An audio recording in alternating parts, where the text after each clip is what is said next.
오늘은 우리 예수님께서 십자가를 지시기 위하여 예루살렘으로 입성하신 종려 주일입니다. 오늘 또 예배하시는 모든 성도님들 가정에 우리 하나님의 은혜가 충만하시길 주님의 이름으로 축복합니다. 십자가의 도라고 하는 제목으로 하나님의 말씀을 선포하겠습니다. 세상에는 도가 많습니다. 차를 마실 때는 다도, 바둑을 둘 때는 기도, 음식을 먹을 때는 식도, 그리고 장사를 할 때는 상도가 있습니다. 그러면은 교회에는 무엇이 있을까요? 교회에는 십자가의 도가 있습니다. 십자가의 도가 구원하는 우리에게는 하나님의 능력이다라고 말씀하고 있습니다. 십자가의 능력이라고 하는 것은 하나님이 자신을 희생하고 낮아지심으로 생명을 살리는 희생을 말합니다. 그렇기 때문에 십자가에는 구원이 있고 생명이 있고 음부의 권세를 깨트리는 힘이 있습니다. 그러나 십자가가 처음부터 그렇게 자랑스러운 것은 아니었습니다. 로마 제국에 대적하여 반역죄를 저지른 사람들, 그리고 그 엄직한 만행을 저지른 사람을 처형하는 방법으로 사용했던 형틀이 십자가였습니다. 십자가는 인간을 가장 고통스럽게 죽이는 형틀이었습니다.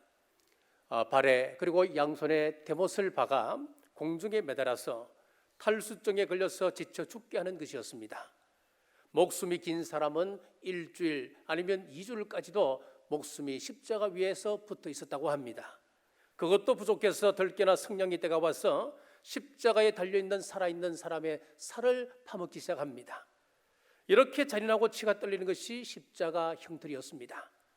그래서 로마 병정들이 베풀 수 있는 자비가 두 가지였다고 그럽니다.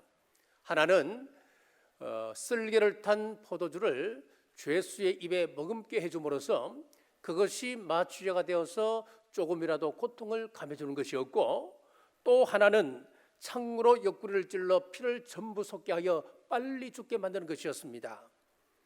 이런 형벌이 있기 때문에 점잖은 자리에서 십자가를 이야기하면 교양 없는 사람으로 치부되었습니다. 또 가족 중에 십자가에 달려 죽었다고 하는 것은 그 집안 대대로 수치로 여기게 되었습니다. 그런데 예수님께서 이 십자가에 달려 돌아가심으로 말미암아 새로운 가치관으로 바꿔진 것입니다. 그 전에는 부끄럽고 수치스럽고 저주의 상징이었습니다만은 우리 예수님께서 십자가를 지심으로 말미암아 십자가에 대한 개념이 자랑스러운 것, 내세우고 싶은 것, 떳떳한 것으로 바뀌게 되었습니다. 우리 십자가 예수님께서 지신 십자가의 도를 함께 나누겠습니다. 첫째, 십자가의 의미입니다. 18절 말씀입니다. 십자가의 도가 멸망하는 자들에게는 미련한 것이요 구원을 받은 우리에게는 하나님의 능력이라. 예수님께서 마지막 밤에 겟세마네 동산에서 기도하셨습니다. 여기서 겟세마네라고 하는 뜻은 기름을 짜다, 그런 뜻을 가지고 있습니다. 기름을 짜듯이 우리 예수님께서는 참으로 고통스럽게 기도하셨습니다. 그 기도의 내용이 무엇이었습니까? 아버지, 할만하시거든 이 잔을 나에게서 옮겨 주옵소서. 또 기도합니다. 나의 원대로 마옵시고 아버지의 원대로 하옵소서. 우리가 살다 보면 기도해야 할 때가 참 많습니다.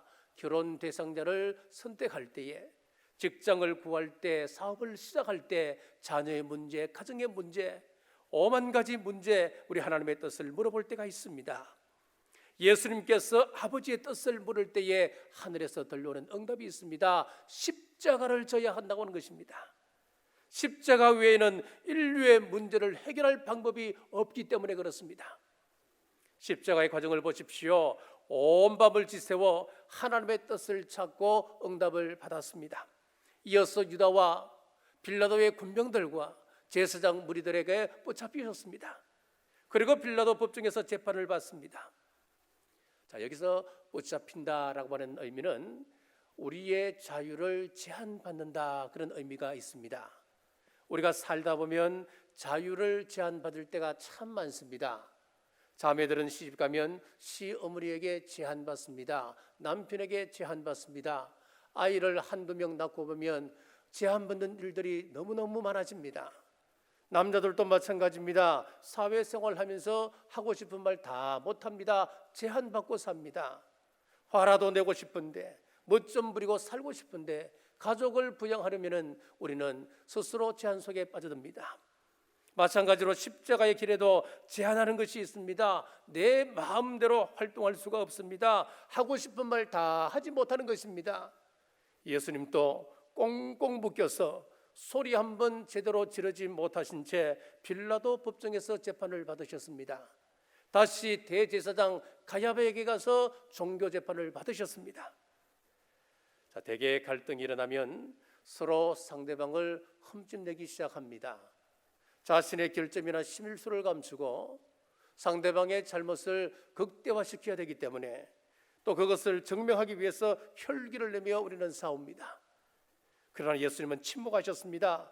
불의한 사람이 정죄해도 한마디 대꾸하지 않으십니다. 변명도 없었습니다. 이것이 십자가의 도임을 우리에게 가르치고 있습니다.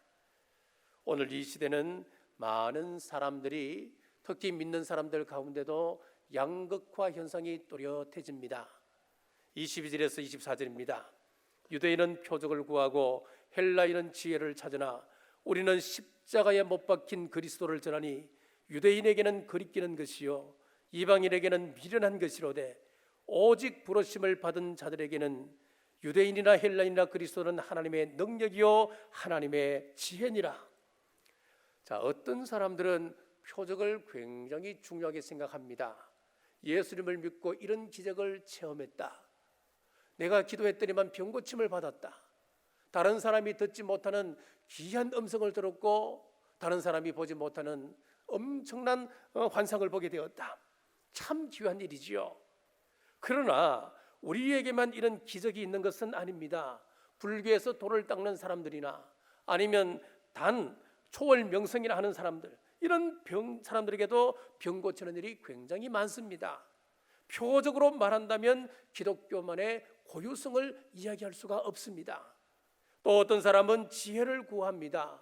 아주 지적이고 논리정연합니다. 기독교를 논리적으로 지적으로 굉장히 잘 표현을 합니다. 물론 복음은 많은 지혜를 포함하고 있습니다. 논리를 가지고 있습니다.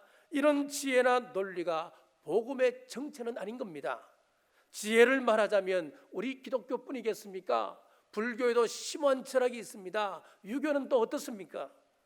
이렇게 표적과 지혜를 찾는다면 세상에 있는 다른 종교에도 얼마든지 있습니다.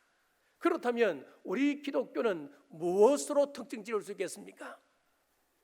한 번은 바리새인들이 예수님께 와서 메시아라고 하는 그 표적을 보여달라는 거예요. 메시아를 증명할 수 있는 것을 보여달라는 겁니다. 예수님께서 이 땅에 오셔서 얼마나 많은 기적을 행하셨습니까? 죽은 자를 살리셨습니다. 오병이어의 기적을 일으키셨습니다. 풍랑을 잔잔케 하셨습니다. 얼마나 많은 표적을 행했습니까?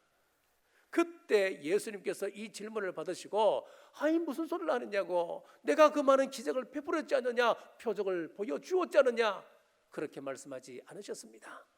뭐라고 말씀합니까?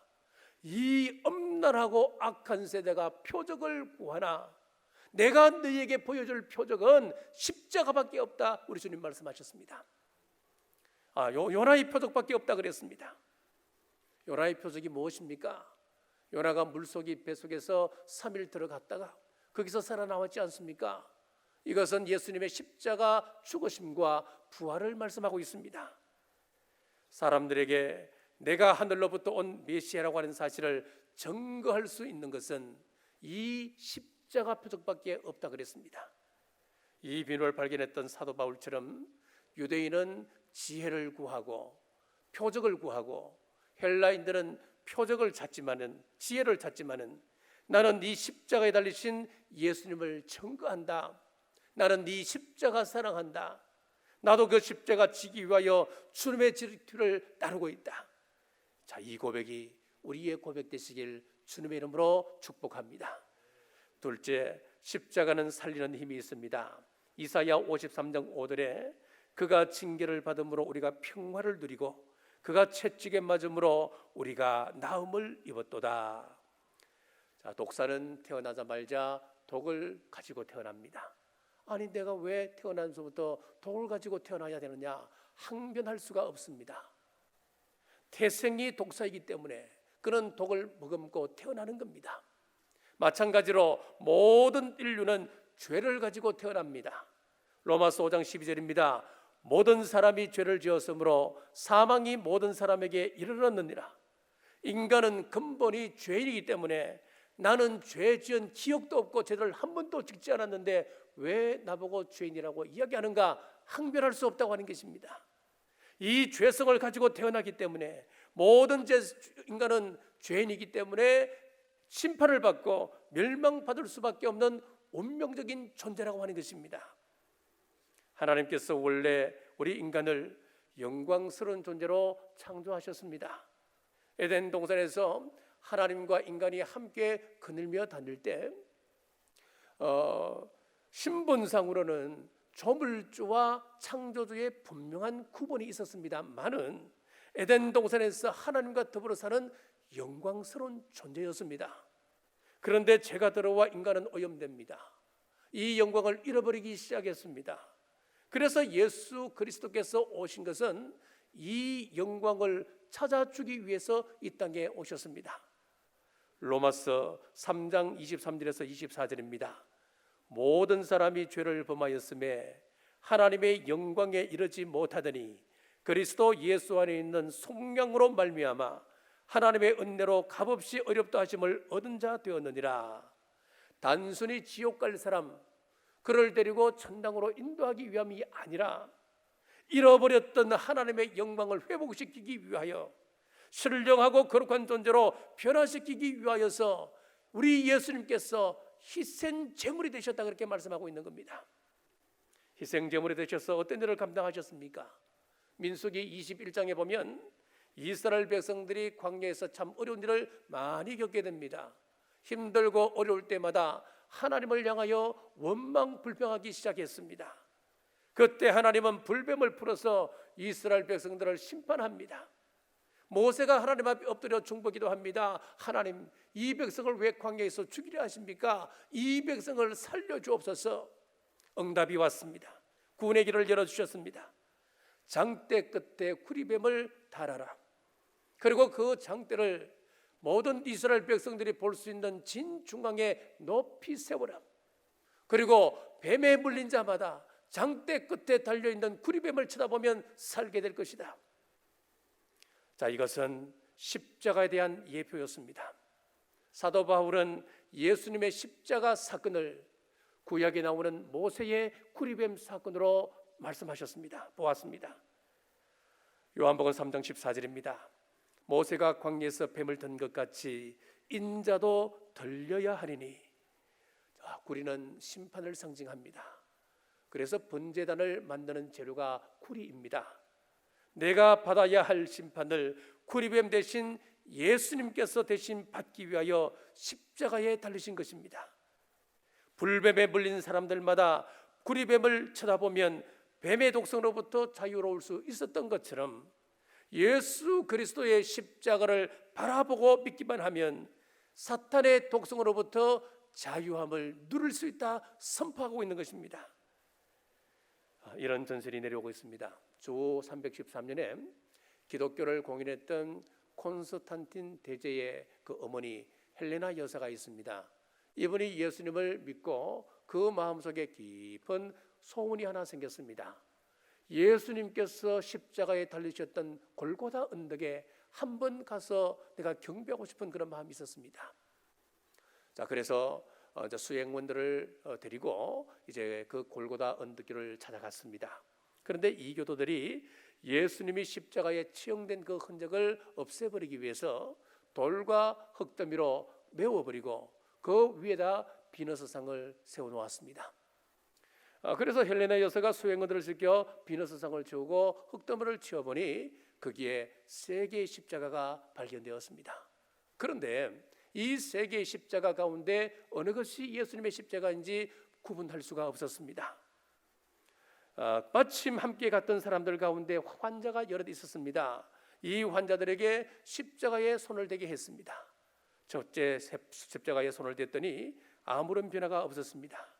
이 십자가는 회개한 한편 강도의 십자가였습니다. 회개하여 자기는 깨끗해지고 구원은 받았습니다마는 다른 사람에게는 아무런 영향을 줄 수 없었던 십자가였습니다. 수많은 사람들이 교회를 나오고 십자가의 도를 이야기합니다마는 그의 인격은 여전히 변화가 없습니다. 믿는 사람인지 안 믿는 사람인지 분간이 안 갑니다. 어떤 때는 믿는 사람 같기도 하다가 또 어떤 때 보면 저 사람이 과연 믿는 사람 맞는가 의문이 갑니다. 두 번째 십자가에 손을 대니 환자들이 부들부들 떨기 시작하더니 더 병이 악화되었습니다. 그 십자가는 예수님을 비난하고 저주했던 왼편 십자가 강도의 십자가였습니다. 모세가 구리뱀을 바라보라 그러면 살 것이다 말했습니다만 쳐다보지 않았기에 죽어갔던 이스라엘 백성들처럼 뱀의 독성으로부터 자유하지 못하고 인격이 망가지고 개인의 삶이 엉망진창으로 변하고 가정이 붕괴되어가는 겁니다. 인생의 문제를 해결할 십자가 앞에 자기의 무거운 짐을 내려놓지 못한 사람들입니다. 세 번째 십자가에 손을 대었더니 병이 깨끗이 나았습니다. 그것은 예수님의 십자가였습니다. 우리 예수님의 십자가는 살리는 십자가입니다. 사랑하는 여러분, 십자가의 혜택을 누리고 계시는지요? 나 덕분에 자녀가 살고 나 덕분에 몹쓸 인간이라 생각했던 저 사람이 변화될 수만 있다면 내가 희생하는 것, 그것이 바로 예수님의 십자가 도입니다. 예수님의 십자가도는 회복의 능력이 있습니다. 그래서 불화한 과정이 깨어질 위기에 있는 부부관계가 불편한 직장 동료와의 관계를 회복시킬 능력이 있음을 믿으시고 이 십자가 의지하는 우리 남부교회 성도들 되시기를 주님의 이름으로 축복합니다. 세 번째, 십자가는 내가 져야 합니다. 누가복음 9장 23절입니다.